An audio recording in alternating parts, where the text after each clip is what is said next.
अब से 10 साल पहले कि ये जो अफगानिस्तान में जब हमारी फौजी कार्रवाइयां खत्म हो रही होंगी तो ये जंग शुरू होगी, दहशतगर्दी की जंग शुरू होगी अफगानिस्तान में, जो टेररिस्ट अमेरिका कर रहा है कार्रवाइयां उसके बाद शुरू होगी, और इसका महवर अफगानिस्तान से बाहर होगा, यानी पाकिस्तान। तो ये तो हमें 2001 से पता है, हम तो उस वक्त हमारे जो पॉलिसी मेकर्स हैं, जो बड़े बड़े वहाँ दिमाग बैठे हुए हैं, हुकूमती तनख्वाहों पे बैठे हैं, टैक्स पेयर्स की तनख्वाहें ले रहे हैं, उनको नहीं ये ख्याल ये तजिया आता, क्योंकि एक लेमैन की हैसियत से हम भी यही जानते हैं कि जिस वक्त 9/11 और 7/7 और यूरोप में और स्पेन का ट्रेन ये, उसके बाद से ही अंदाज़ा हो गया था कि आहिस्ते आहिस्ता अब ये लोग इस जंग को यूरोप और अमेरिका हमारे इलाके में लेके आएंगे। जी बिल्कुल, और वो हो रही है, बल्कि हो गई है, जिसका एक सबूत ये भी है कि काबुल से, यानी मैं सहाफत के हवाले से कह रहा हूँ कि जितने भी अखबारात के ब्यूरो ऑफिस थे वो आहिस्ता आहिस्ता इस्लामाबाद शिफ्ट होना शुरू हो गए,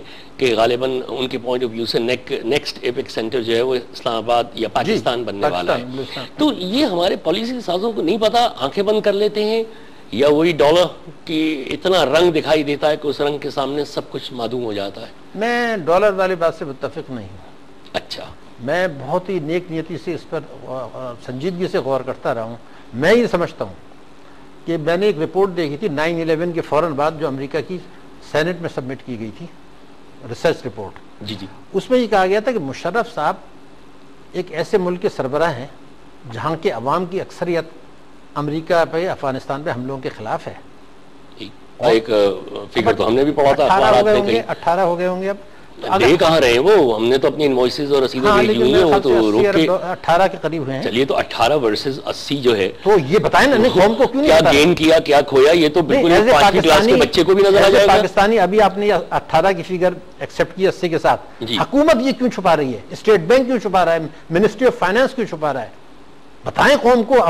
मैं कहता हूं, जब आप यूनाइटेड नेशन में गए, जब आप यहाँ अभी गए, शिकागो गए, आप वहां ऐलान करें, बताएं जी 80 अरब डॉलर मेरा नुकसान हो गया, आपने मिला के 18 अरब डॉलर दिया, मेरी कौम ने 62 अरब डॉलर का नुकसान उठा लिया है, मेरी मईशत तबाह हो गई, मेरे 40,000 आदमी शहीद हो गए। आप दुनिया को बताएं तो सही कि जब ड्रोन अटैक्स हुए हैं, ह्यूमन राइट्स दुनिया के जो हैं वो खुल के कह रहे हैं कि इसमें सिविलियंस मारे जा रहे हैं। अब देखिए, मैं तो ये क्यों नहीं हम बात करते, जो आपका सवाल था, हम क्यों नहीं बात करते?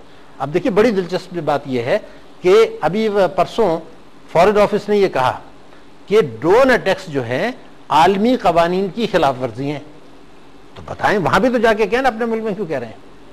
दुनिया की ऑर्गेनाइजेशंस ने कहा है कि सिविलियंस मारे गए हैं। अभी फॉरेन ऑफिस ने कहा कि ये ड्रोन अटैक्स काउंटर प्रोडक्टिव है। तो हम भी तो यही कह रहे हैं कि उन्हें दहशतगर्दी खत्म करने में दिलचस्पी नहीं है, ये जंग दहशतगर्दी बढ़ाने के लिए है।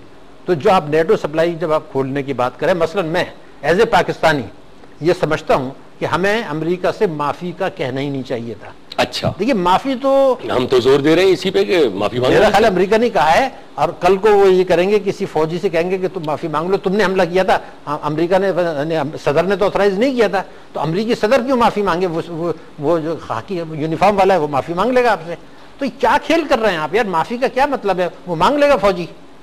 आप ये कहें कि मुझे एक तहरीरी जमानत चाहिए है कि आप आइंदा से हमारी सरहदों के खिलाफ वर्जी नहीं करेंगे। ये इंटरनेशनल लॉ के मुताबिक है, ये अक़वाम मुत्तहिदा के चार्टर के मुताबिक है। आप मुझे ये तहरीरी जमानत दे दें, ना आप ड्रोन हमले करेंगे, ना आप जो है हमारी सरहदें पार करेंगे। हम ये जमानत देते हैं कि आप हमें बताइए कि यहाँ पर टेररिस्ट अड्डे, हम देखेंगे और कार्रवाई करेंगे। तो ये हम नहीं मुतालबा करते। मैं पूछना चाहता हूँ क्यों हम ये क्यों नहीं मुतालबा करते शिकागो में जाके माफी के बजाय कि जनाब आपने जो मुझसे वायदे किए थे कोalition सपोर्ट फंड के रिइंबर्समेंट, हमारा मुआहदा है, हमने खर्च कर दिया है।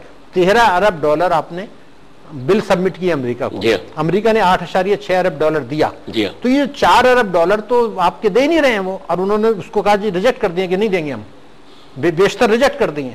तो आप बजाय इसके कि पैसे मांगते फिरें, खैरात मांगते फिरें, ये 150 डॉलर दें, 5,000 जो आप कंटेनर की आप बात कर रहे थे, पहले अपने पैसे तो वापस मांगो।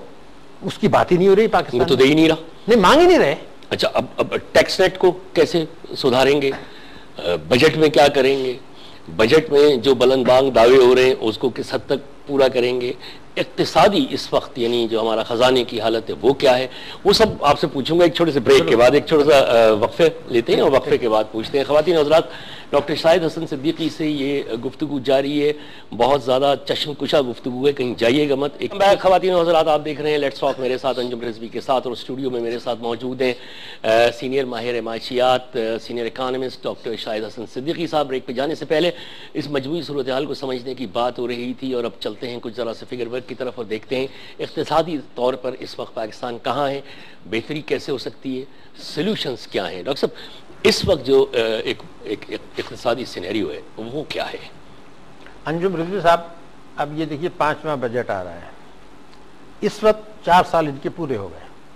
अगर मैं बहुत नेक नियति से नरम अल्फाज में कहूँ तो मैं ये कहूँगा कि इन 4 वर्षों में पाकिस्तान की मईशत की कारकर्दगी, जी, पाकिस्तान की तारीख की बदतरीन कारकर्दगी रही, बदतरीन, कोई इसमें शुबे की बात नहीं। अच्छा, इन 4 वर्षों में जो मईशत की शरह नमू थी, ग्रोथ ऑफ जीडीपी, वो 3% सालाना से कम, जो इतनी ही मुद्दत में पाकिस्तान की तारीख में सबसे सुस्त ग्रोथ रेट है।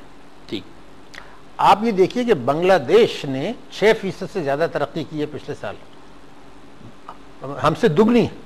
भारत ने हमसे तकरीबन 2.5-3 गुनी, और वियतनाम, श्रीलंका सब ने दुगनी से ज्यादा।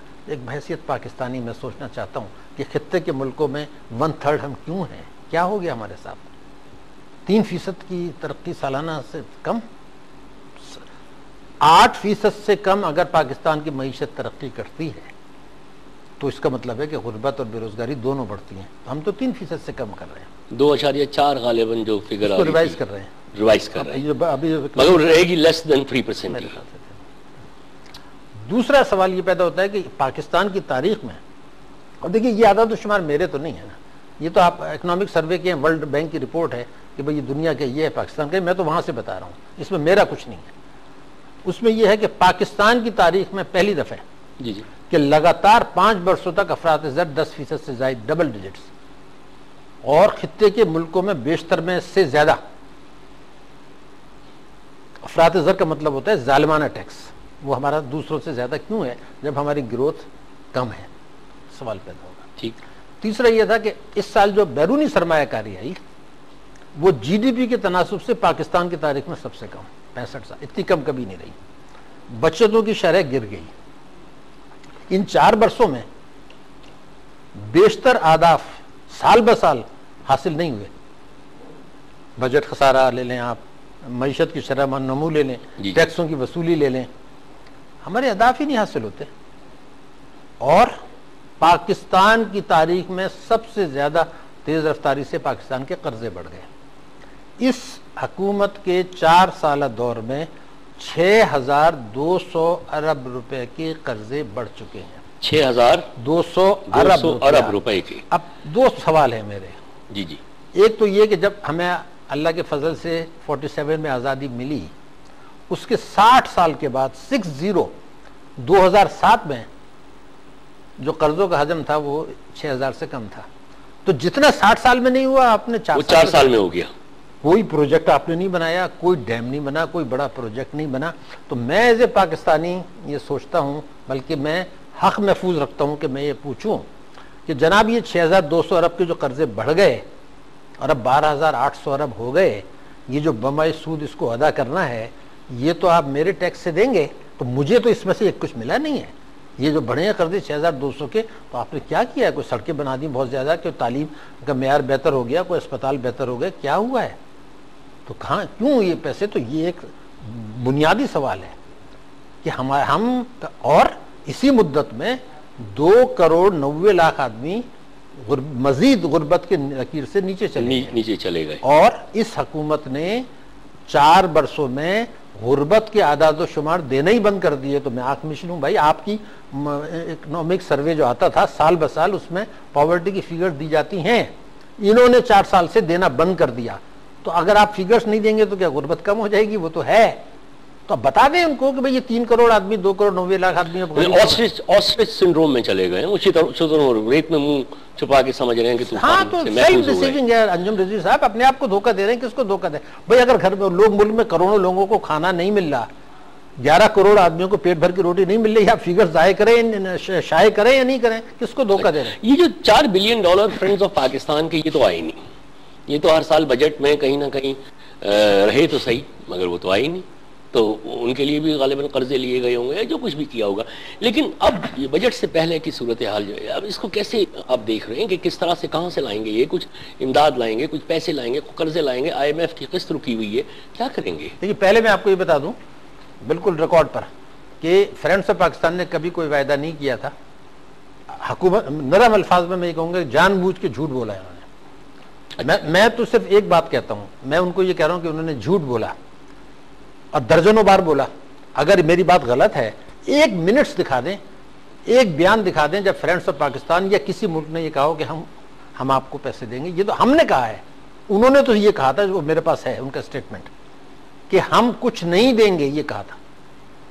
तो पहली चीज तो ये है कि इस पर भी ये तो एहसाब का केस है। मैंने बताया था कि मैंने एक जगह तकरीर की थी, तो उसमें यूरोप के ममालिक के कौंसिल जनरल्स थे, तो वहाँ ये इशू आया, मैंने कहा था। तो वो बाद में जर्मन एम्बेसडर ने स्टेटमेंट इशू किया कि फ्रेंड्स ऑफ पाकिस्तान ने और जर्मनी ने, हमने कभी कोई कमिटमेंट नहीं किया देने के, हुकूमत पाकिस्तान क्यों कह रही है। तो पहले तो ये बात खत्म हो गई। वो आपने कर्जे IMF से ले लिए जिसके 7.6 अरब डॉलर के, वो कर्जे वॉर ऑन टेरर के लॉसेज में चले गए। अब ये बहुत बड़ा सवाल है जो आपने उठाया, जिसका मैं पूरी जिम्मेदारी से जवाब दे दूं। जी जी। अब ये बड़ा अहम, ये आपको उस पहले सवाल का जवाब भी होगा। जी जी। देखिए, दिसंबर 2008, अब से 3.5 साल पहले मैंने ये लिखा कि ये जो पाकिस्तान ने कर्जा लिया है अभी IMF से, ये 2012 में पाकिस्तान अदा नहीं कर पाएगा जब इसकी ड्यू डेट आएगी। ये मैंने 2008 में लिखा। उसके बाद कम से कम 1 दर्जन दफे लिखा, छपा अखबारों में, और 2 दर्जन दफे चैनल्स पे कहा कि ये हम 3.5 वर्षों में हम अदा नहीं कर सकते। तो मेरा सवाल अब ये है, क्या हुकूमत को, क्या मेंबरान पार्लियामेंट को, क्या सियासतदानों को ये पता नहीं था कि भाई ये 2012 में अदा करने, ये कहाँ से करेंगे? रिजर्व तो हमारे बढ़ नहीं रहे, 20 अरब डॉलर का आप सालाना तजारती खसारा दिखा रहे हैं। तो सवाल ये पैदा होता है, जो बढ़ बढ़ के आज बोल रहे हैं कि नेटो सप्लाई को ना बहाल करें, तो मेरा भी उनसे भी सवाल है, और जो बड़ी सियासी पार्टियां, जो मेंबरान पार्लियामेंट हैं, बड़े बड़े ओहदे लेके बैठे हैं, उनको नहीं पता था 2008 में, 2009 में, 2010 में कि हम 2012 में अदा नहीं कर सकेंगे। दर्जनों बार तो मैंने अकेले ने बोला है। तो सब, तो क्या मतलब, क्या किसका एजेंडा फॉलो कर रहे थे? अब आज आके आप कहते हैं जी अगले महीने, अगले साल जो किस्त है वो हम नहीं दे पाएंगे। हफीज शेख साहब ये जो टैक्स की बात कर रहे हैं कि टैक्स एवेरियर्स इस मरतबा नहीं बचेंगे और हम टैक्स उनसे वसूल करेंगे, तो क्या कोई नया फॉर्मूला आ रहा है टैक्स नेट? नहीं, वो ये कह रहे थे, वो मेरे ख्याल से कुछ ग्रामेटिकल मिस्टेक है। उन्होंने ये कहा था कि जो टैक्स चोरी कर रहे हैं उनकी नींदें उड़ जाएंगी। जी जी। मेरे ख्याल से उनको ये कहना चाहिए था कि जो ईमानदारी से टैक्स दे रहे हैं उनकी नींद उड़ जाएगी। मैं आपको जिम्मेदारी से कह रहा हूँ। अब से 3 साल पहले या तकरीबन ये कहा गया था कि हमने 7 लाख लोगों को आइडेंटिफाई किया है जो बहुत मालदार हैं, शाहाना जिंदगी गुजार रहे हैं और टैक्स नहीं दे रहे। और पिछले साल के बजट की तकरीर में भी उसका तस्करा था। 1 साल हो गया, वो क्या लिया उनसे, क्या बिगाड़ लिया आपने उनका? तो उनकी तो नींद नहीं उड़ी, नींद तो उनकी उड़ी जो टैक्स ईमानदारी से दे रहे हैं। फिर पेट्रोल बढ़ी जिसकी आमदनी कम है, वही इस साल होगा। टैक्स चोरों पर हाथ नहीं डाला जाएगा, ताकतवर तबकों पर टैक्स नहीं लगाया जाएगा। उसकी वजह है कि जो हुकूमत उन पर टैक्स लगाने की कोशिश करेगी, पार्लियामेंट उसको जो है वो रिजेक्ट कर देगी, पार्लियामेंट इख्तियार से निकाल देगी, नो कॉन्फिडेंस मोशन लेगी। कोई हिम्मत नहीं करेगा कि पाकिस्तान में टैक्सों का ऐसा मुनसिफाना निज़ाम हो जिसकी वजह से हर वो आदमी जो आमदनी कर रहा है वो टैक्स दे, और फिर हम GST को कम करें, पेट्रोल के नर्ख कम करें, तालीम के लिए बढ़ाएं। 1900 अरब रुपया साल पाकिस्तान में या तो टैक्स की चोरी है या हुकूमत ने टैक्स में छूट दे दी है। 1900 अरब रुपया सालाना का नुकसान, 1300 अरब रुपया सालाना का नुकसान है करप्शन में, शाहाना अखराजात में, पब्लिक सेक्टर के जो लॉसेस जानबूझ के हो रहे हैं, ये बन जाते हैं 3200 अरब रुपया साल। ये बनता है 8.5 अरब रुपया रोजाना। रोजाना का 8.5 अरब रुपया का नुकसान है, जो नुकसान हो रहा है, बिल्कुल नुकसान हो रहा है, नेट लॉस टू दी कौमी खजाना। और चंद लाख आदमी जो है इसमें ऐश कर रहे हैं। तो क्या हम कानून बना सकते हैं? अब ये कानून सदर साहब ने साइन कर दिया है कि स्टॉक एक्सचेंज में 2014 तक जो पैसा आप लगाएंगे जी। उसमें आपसे नहीं पूछा जाएगा कि ये कहाँ से आया। इसको हम अंग्रेजी में कहते हैं फाइनेंशियल NRO। अभी एक NRO से हम जान नहीं छुटा सके, सुप्रीम कोर्ट के पास है, कोई मंतकी अंजाम तक नहीं पहुंचा, तो ये फाइनेंशियल एनआरओ आ गए। यानी एक आदमी ये कहता है कि